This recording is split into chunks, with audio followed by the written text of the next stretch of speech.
SMT Nation, we are back. Nation, Crown Castle just reported its third quarter 2024 results. And, we got a lot of disclosures from them that could actually give us some insights on the rest of the operators. Verizon, AT&T, T-Mobile.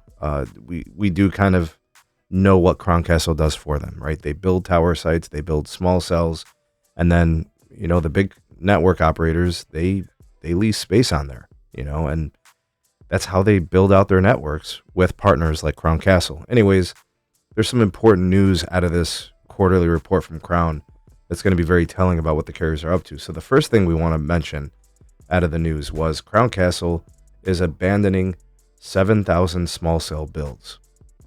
Now, with respect to those small cells, 7,000 may not seem like a lot, right? Because it's for the total company. And of course, the company builds for several operators, right? So maybe of the 7,000, maybe it's a mix of like 4,000 Verizon cell sites or, 2,000 AT&T sites and maybe 1,000 T-Mobile sites. There might be some kind of a breakdown like that.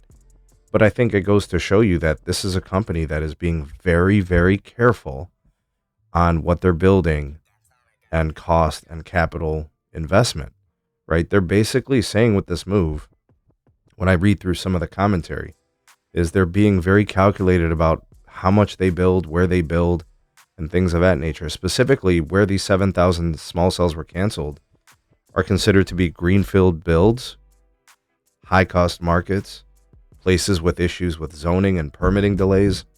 I don't blame them.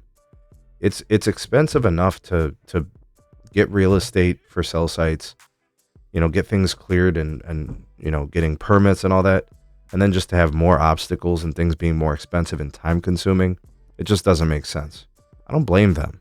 As much as I love densified networks, Crown's got to do what's best for them. And things can be pretty difficult and challenging in that respect. So kind of backtracking here on some of those small cell builds. I know they had already cut several thousand new builds the previous quarter announcement. So that's now 2 quarters in a row in which they are downsizing their new greenfield builds based on difficulty in zoning, permitting, and probably cost cuts as well. So I don't know that you think about that. And then also we heard previously, these were just rumors and speculation, but it looks like these things are starting to heat up.